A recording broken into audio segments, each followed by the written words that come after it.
कभी आपने सोचा है क्यों कुछ लोग अपने लाइफ पार्टनर को आसानी से पा लेते हैं और कुछ पूरी जिंदगी तलाश में लगे रहते हैं? क्या यह किस्मत है या खुदा का तरीका कुछ अलग है? यही सवाल अनीश के दिल में भी चल रहा था। जिंदगी उसकी ठीक थी, सुबह ऑफिस, शाम घर और संडे को चर्च में संगति। उसकी लाइफ में सुकून तो था और उसके काम में ईमानदारी। लोग उसे परफेक्ट एग्जाम्पल कहते थे, मेहनती, समझदार और विश्वास से भरा इंसान। लेकिन जब उसके दोस्तों की शादियां होती या वह किसी गॉडली कपल को साथ देखता तो दिल के किसी कोने में हल्की सी उदासी उतर आती। वो सोचता, खुदा, मेरा लाइफ पार्टनर कहाँ है? कौन है? मैं उसे कैसे और कब पाऊंगा? अब उम्र शादी की हो चली थी। घर वाले, दोस्त, चर्च के साथी, सबके लहजे में वही हल्की मुस्कान और एक सवाल, अरे अनीश, अब तो तुम्हारा भी शादी हो जानी चाहिए। वो हर बार हंसकर टाल देता, लेकिन भीतर कहीं एक हल्की उदासी फील करता, क्योंकि कोशिशें तो उसने की थीं। कभी दोस्तों के जरिए, कभी सोशल मीडिया के जरिए, कभी चर्च के यूथ प्रोग्राम्स में उसने हर रास्ता आजमाया, पर हर बार कुछ अधूरा रह गया। दिल जुड़ने से पहले ही मन कहता, ये वो नहीं। फिर एक संडे चर्च की बुक सेल पर उसकी नज़र एक किताब पर पड़ी, finding your life partner without tears God's way by Emmanuel Abba Great. Topic ने जैसे उसकी सोच को थाम लिया। उसने किताब खोली और चैप्टर के पहली ही लाइन ने दिल को छू लिया। शादी इंसान का बनाया हुआ विचार नहीं, बल्कि खुद खुदा की योजना है। जब तक आप इसका असली उद्देश्य नहीं समझेंगे, तब तक इसमें सच्ची शांति नहीं मिलेगी। उस पल अनीश ने महसूस किया, शायद खुदा अब उससे कुछ कहना चाहता है। उसने किताब को धीरे से बंद किया और मन ही मन कहा, अगर ये तेरी राह है खुदा, तो मैं तैयार हूं, बिना आंसुओं के, तेरे ही तरीके से।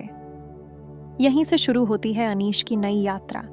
एक ऐसे इंसान की कहानी जो सीखता है कि सही लाइफ पार्टनर ढूंढना किसी रेस का हिस्सा नहीं, बल्कि खुदा के परफेक्ट टाइमिंग का इंतजार है।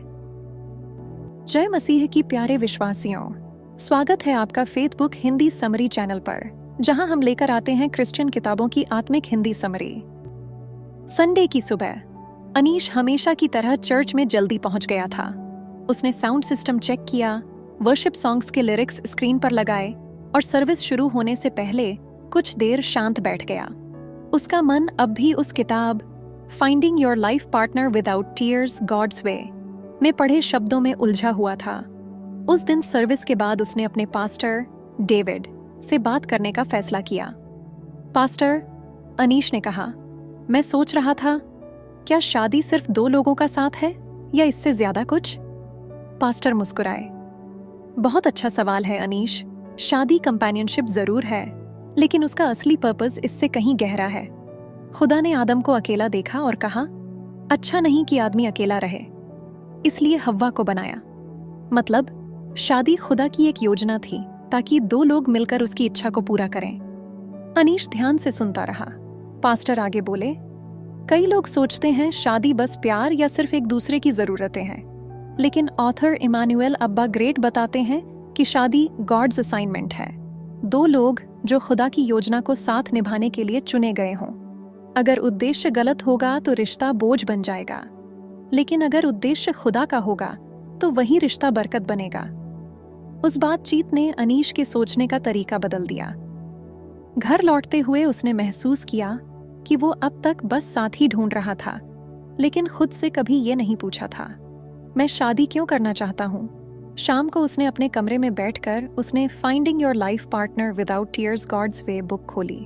उसमें लिखा था, अगर शादी खुदा की प्लान है तो मुझे पहले उस प्लान को समझना होगा। शायद यही असली तैयारी है। उसने किताब दोबारा खोली और फिर से पढ़ा। शादी का मकसद कंपेनियनशिप से भी आगे है। यह कैरेक्टर बिल्डिंग और स्पिरिचुअल पार्टनरशिप का जगह है।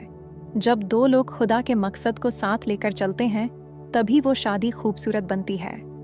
अनीश ने गहरी सांस ली। उसे एहसास हुआ कि अब तक वो अपने अकेलेपन को भरने के लिए शादी को देख रहा था, लेकिन अब समझ में आ रहा था कि शादी किसी कमी को पूरा करने के लिए नहीं, बल्कि खुदा की योजना में शामिल होने का एक कदम है। उसने ठान लिया कि अब वो किसी भी रिश्ते को सिर्फ अट्रैक्शन या सहूलियत के नजरिए से नहीं देखेगा। वो अब ऐसे लाइफ पार्टनर की तलाश करेगा जो उसके साथ मिलकर खुदा की योजना को आगे बढ़ा सके। उस रात उसने प्रार्थना की, खुदा मुझे समझ दे कि मैं शादी को तेरी नजरों से देख सकूं। मुझे ऐसा साथी दे जो तेरे मकसद में मेरे साथ दे सके। और उस पल से अनीश की सोच बदल गई। अब उसके लिए राइट पर्सन का मतलब था वो इंसान जो उसके साथ मिलकर राइट पर्पस को पूरा कर सके। अब अगले सोमवार की सुबह अनीश ऑफिस पहुंचा तो हमेशा की तरह काम में लग गया, लेकिन दिमाग में अब भी वही सवाल घूम रहा था। अगर शादी खुदा की योजना है तो फिर उस सही इंसान को कैसे ढूंढा जाए? लंच ब्रेक में उसने अपनी डायरी निकाली जिसमें उसने पिछली रात कुछ बातें लिखी थीं। मुझे जल्दबाजी नहीं करनी है, मुझे खुदा से डायरेक्शन मांगनी है, लोगों से अप्रूवल नहीं। उसने गहरी सांस ली और खुद से कहा, अब से मैं खोज अपने तरीके से नहीं, खुदा के तरीके से करूंगा। शाम को चर्च के बाहर उसकी मुलाकात उसके दोस्त सैम से हुई। सैम हंसते हुए बोला, भाई तू इतना सोचता क्यों है? किसी को पसंद आ जाए, बात कर, समझ आ जाए तो शादी कर ले। अनीश मुस्कुराया, पहले मैं भी यही सोचता था सैम, लेकिन अब लगता है कि सही इंसान मिलना सिर्फ केमिस्ट्री नहीं, डायरेक्शन का मामला है। उसने सैम को बताया कि कैसे उसने finding your life partner without tears book पढ़ी, और अनीश ने समझाया, सही लाइफ पार्टनर खोजने की शुरुआत बाहर नहीं, भीतर से होती है। जब तुम खुद तैयार हो जाते हो, खुदा तुम्हें सही इंसान से मिलवाता है। सैम थोड़ी देर चुप रहा, फिर बोला, मतलब पहले खुद को ठीक करना पड़ेगा?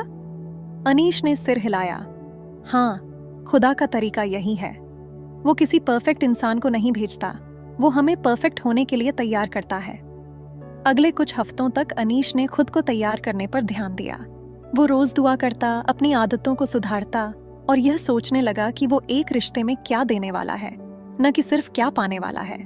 अब उसका ध्यान मुझे कौन मिलेगा से हटकर मैं किस तरह का पार्टनर बन रहा हूं पर चला गया। एक संडे पास्टर डेविड ने मैसेज दिया, कई लोग लाइफ पार्टनर को खुद चुनने की कोशिश करते हैं और फिर खुदा से उसे अप्रूव करने को कहते हैं, लेकिन सही तरीका उल्टा है, पहले खुदा से पूछो कौन, फिर आगे बढ़ो। ये सुनकर अनीश मुस्कुराया। यही बात तो उसने उसी book finding your life partner without tears में पढ़ी थी। ऑथर इमानुएल अब्बा ग्रेट लिखते हैं, खुदा चाहता है कि तुम सबसे पहले उसे खोजो, क्योंकि जब तुम उसके करीब आते हो तब वो खुद तुम्हें उस इंसान से मिलवाता है जो तुम्हारे लिए सबसे सही है। उस शाम अनीश ने फैसला किया, अब वो किसी को इम्प्रेस करने की कोशिश नहीं करेगा, बल्कि खुद को इतना जेन्युइन बनाएगा कि जो इंसान खुदा ने उसके लिए रखा है वो उसे उसी सच्चाई में पहचान ले। धीरे धीरे अनीश के भीतर शांति आने लगी। वो अब बेचैन नहीं था। कभी कभी जब दोस्तों की एंगेजमेंट या शादी की तस्वीरें देखता तो अब वो दुखी नहीं होता, बस मुस्कुराता और सोचता, खुदा मुझे भी तेरे समय पर वो साथी मिलेगा जो तेरी योजना का हिस्सा होगा। अब उसे पता था कि सही लाइफ पार्टनर ढूंढना कोई भाग दौड़ नहीं, बल्कि खुदा के प्लान में पेशेंस और फेथ के साथ चलने की प्रक्रिया है। अनीश का सोच विचार अब पहले से सही हो गया था। वो जान गया था कि कैसे ढूंढने का जवाब है, पहले खुदा को खोजो। अगली सुबह अनीश का डायरी अब भी उसकी मेज पर खुला हुआ था। कल रात लिखा गया सवाल बार बार उसकी नजर में आ रहा था, क्या मैं सच में तैयार हूं किसी रिश्ते की जिम्मेदारी के लिए? वो सोच में डूब गया। अब तक उसने हमेशा अपने फ्यूचर पार्टनर के बारे में सोचा था, कैसी होगी, कौन सी क्वालिटीज होंगी, कौन सी आदतें होंगी, लेकिन उसने कभी खुद से यह नहीं पूछा था कि मैं कैसा पार्टनर बन सकता हूं। किताब के अगले अध्याय में ऑथर इमैनुएल अब्बा ग्रेट लिखते हैं, सही चॉइस करने से पहले खुद को उस चॉइस के योग्य बनाना जरूरी है। कई लोग पार्टनर चुनने की जल्दी में खुद की कमियों को अनदेखा कर देते हैं और फिर वही कमियां रिश्ते को तोड़ देती हैं। ये शब्द सीधे अनीश के दिल में उतर गए। वो समझ गया कि चुनाव सिर्फ एक डिसीजन नहीं, बल्कि एक रिस्पॉन्सिबिलिटी है। उसने अपने रूटीन में छोटे बदलाव करने शुरू किए। अब वो अपनी आत्मिक जीवन पर ज्यादा ध्यान देता था। हर सुबह काम पर जाने से पहले कुछ मिनट दुआ करता, बाइबल पढ़ता और अपने व्यवहार को जांचता, परखता। वो सोचता, अगर मैं किसी के साथ पूरी जिंदगी बिताने वाला हूं, तो क्या मैं धैर्यवान, ईमानदार और समझदार इंसान हूं? एक शाम चर्च के बाहर उसकी दोस्त एलिशा मिली। बातों बातों में उसने पूछा, अनीश, तू अब तक शादी क्यों नहीं कर रहा? अनीश मुस्कुराया। पहले मैं सोचता था कि बस सही इंसान मिल जाए तो सब ठीक हो जाएगा। अब समझ में आया है, पहले खुद को सही इंसान बनाना जरूरी है। एलिशा ने हंसते हुए कहा, मतलब तू अब परफेक्ट हस्बैंड मटेरियल बनने की तैयारी कर रहा है? अनीश ने हल्के से सिर हिलाया। नहीं, बस इतना कि जब खुदा किसी को मेरी जिंदगी में लाए तो मैं उसके लिए बोझ नहीं, ब्लेसिंग बन सकूं और मुझे पाके वो खुदा को महिमा दे। वो अब अपने व्यवहार में छोटे छोटे बदलावों को नोटिस करने लगा था। पहले जहां वो लोगों की बातों से जल्दी नाराज हो जाता, अब सब्र से सुनता। जहां पहले उसे लोनलीनेस फील होता था, अब वो अकेलापन को समझने लगा था। कभी कभी वो सोचता, अगर मैं खुद से खुश नहीं हूं तो किसी और को खुश कैसे रख पाऊंगा? किताब में ऑथर इमैनुअल अब्बा ग्रेट का एक और विचार था, तैयारी ही सबसे बड़ा संकेत है कि तुम खुदा की दिशा में बढ़ रहे हो। एक तैयार हुआ दिल को खुदा कभी इंतजार में नहीं छोड़ता। अनीश ने यह वाक्य अपनी डायरी के पहले पन्ने पर लिख लिया। अब उसकी तलाश बदल चुकी थी। वो किसी को ढूंढने नहीं, बल्कि खुद को बनाने की प्रोसेस में था। उसने महसूस किया कि सही चुनाव तब होता है जब दिल पर भरोसे से ज्यादा समझ का कंट्रोल होता है, और जब डिसीजन भावनाओं से नहीं, दुआओं से निकलता है। रात को अनीश ने अपनी मेज पर रखी वही किताब फिर से खोली। दिन भर के विचार उसके दिमाग में घूम रहे थे, जिम्मेदारी, तैयारी और सही चुनाव की बात। वो जानना चाहता था कि खुदा उसे क्या सिखाना चाहता है। पन्ने पलटते हुए उसने सोचा, शायद आज का जवाब यहीं मिलेगा। कुछ देर तक पढ़ने के बाद उसने किताब बंद की, आंखें बंद की और मन ही मन कहा, खुदा, जब सही वक्त आए तो मुझे इतनी समझ दे कि मैं अपनी इच्छा नहीं, तेरी मर्जी के मुताबिक फैसला ले सकूं। उस रात उसे शांति महसूस हुई, लेकिन दिल के किसी कोने में एक नई सोच उठी। अगर मैं तैयार हूं तो कैसे पहचानूंगा कि कौन सही पार्टनर है? अब कई महीने बीत चुके थे। अनीश का सोच पहले से ज्यादा मैच्योर हो चुका था। वो अब शादी को लेकर उतावला नहीं था, बल्कि समझदारी से सोचता था। इसी दौरान चर्च के एक यूथ फेलोशिप मीटिंग में उसकी मुलाकात अनीशा से हुई। अनीशा एक शांत, पोलाइट, काइंड और समझदार मैच्योर लड़की थी। वो चर्च के युवाओं के साथ वॉलंटियर के रूप में काम करती थी, हमेशा मदद करने वाली और हर बात में सिंप्लिसिटी लिए हुए। अनीशा से बात करते हुए अनीश को लगा कि वो एक जेन्युइन और सिंपल गॉडली लड़की है। वो बिल्कुल सीधी सादी थी, बात करती तो दिल से, बिना किसी एटीट्यूड या दिखावे के। लेकिन अनीश अब पहले जैसा उतावला नहीं था। उसने मन ही मन सोचा, पहले इसे एक दोस्त की तरह जानते हैं। अगर खुदा की मर्जी होगी तो रास्ता अपने आप बन जाएगा। ऑथर इमैनुअल अब्बा ग्रेट ने अपने किताब में लिखते हैं, कोर्टशिप एक टाइम पीरियड है जहां दो लोग एक दूसरे के बारे में सच में जानना सीखते हैं, बिना जल्दबाजी और बिना दिखावे के। यह तैयारी का समय है, परीक्षा का नहीं। अनीश ने वही किया। वो अनीशा से बातचीत में ऑनेस्ट और लॉयल रहा, अपने विचार, कमजोरियां और विश्वास सब साफ रखे। दोनों चर्च की एक्टिविटीज में साथ काम करने लगे। धीरे धीरे दोनों को एहसास हुआ कि उनके वैल्यूज में इक्वालिटी है। फेथ, फैमिली और फ्यूचर को लेकर सोच लगभग एक जैसी। एक दिन जब वे दोनों चर्च की लाइब्रेरी में बैठे थे, अनीशा ने कहा, अनीश, लोग कहते हैं कि प्यार में बस दिल देखो, लेकिन मैं मानती हूं कि दिमाग से सोचो और दिल से महसूस करो। अनीश मुस्कुराया। शायद इसी को ऑथर इमैनुअल अब्बा ग्रेट ने अपने book finding your life partner without tears God's way में रिस्पॉन्सिबल लव कहा है। अगर आप अभी तक समरी को सुन रहे हैं तो हमें यकीन है आपको इससे आशीष मिल रही है।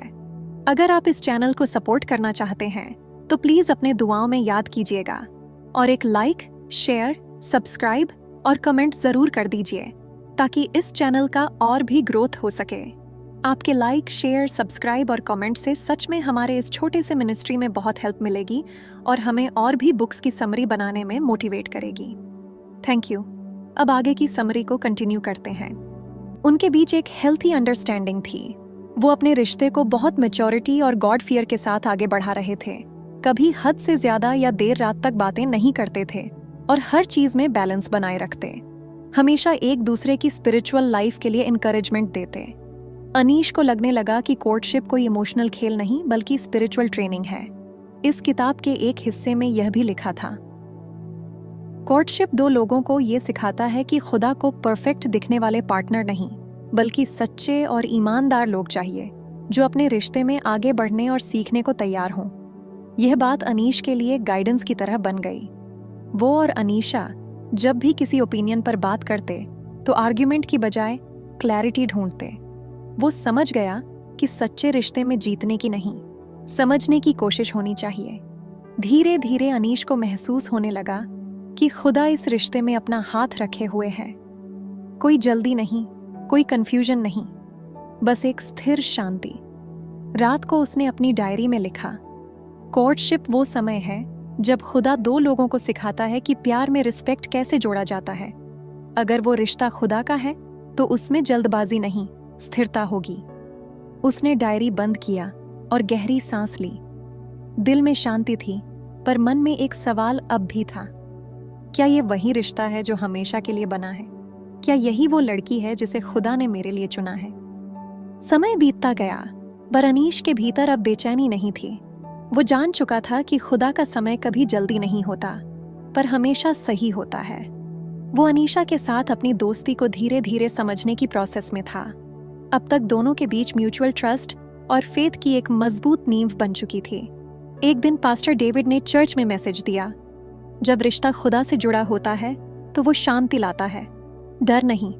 अगर तुम्हारा दिल लगातार कंफ्यूजन में है तो शायद वो रिश्ता खुदा का नहीं है। यह बात अनीश अच्छे से समझ लिया था।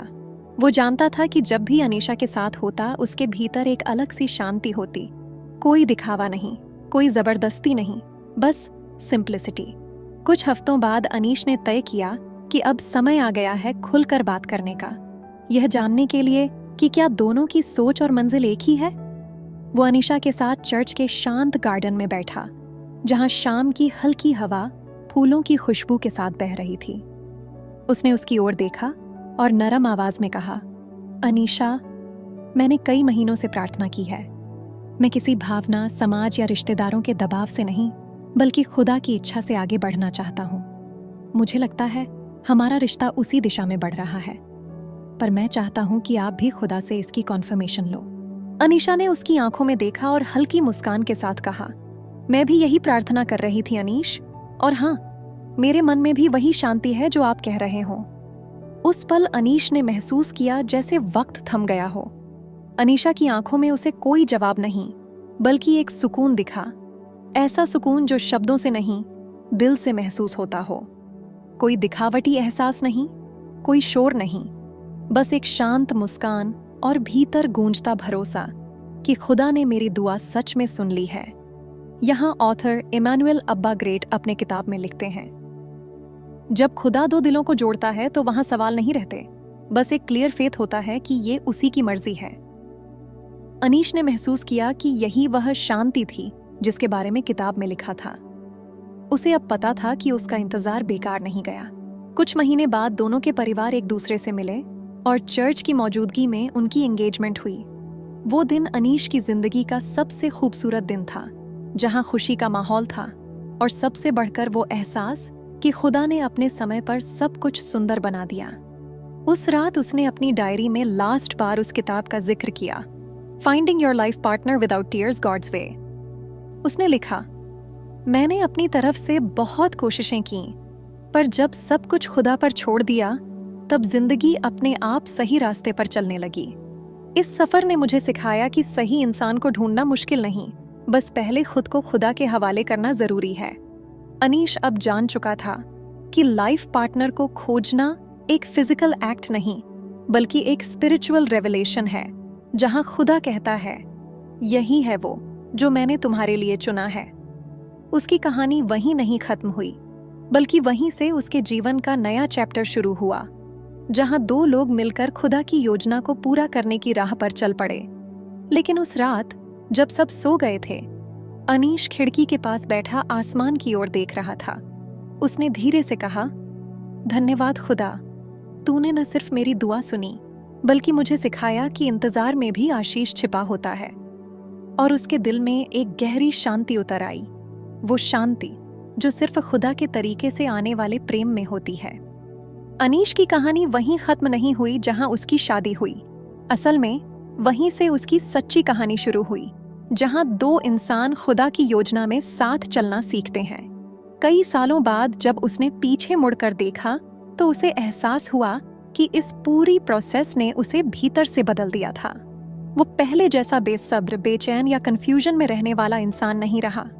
अब उसमें एक मैच्योरिटी, एक शांति थी, क्योंकि उसने समझ लिया था कि सही साथी मिलना किसी तकदीर का खेल नहीं, बल्कि एक डिवाइन प्रोसेस है। ऑथर इमैनुअल अब्बा ग्रेट अपने किताब के अंत में लिखा है, शादी तब सफल होती है जब दोनों पार्टनर खुदा की इच्छा को अपनी जिंदगी का हिस्सा बना लेते हैं। ऐसा रिश्ता कभी बोझ नहीं बनता, उसमें सुकून और समझ बनी रहती है। अनीश की कहानी ने इस बात को लिविंग प्रूफ बना दिया। उसने सीखा कि सच्चा लाइफ पार्टनर वही होता है जो तुम्हारे फेथ, तुम्हारी ग्रोथ और तुम्हारी जिम्मेदारी के साथ कदम मिलाकर चले।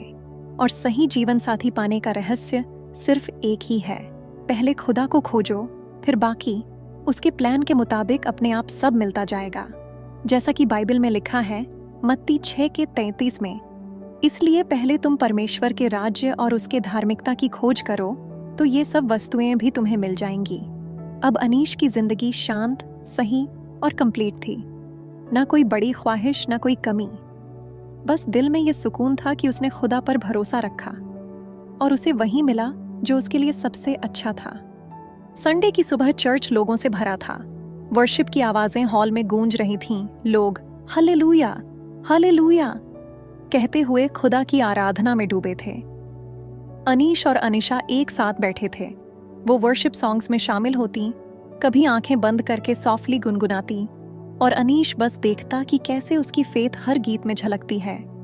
जब पास्टर ने प्रीचिंग के दौरान कहा, जब खुदा कुछ जोड़ता है कोई उसे अलग नहीं कर सकता, तो अनीश का दिल भर आया।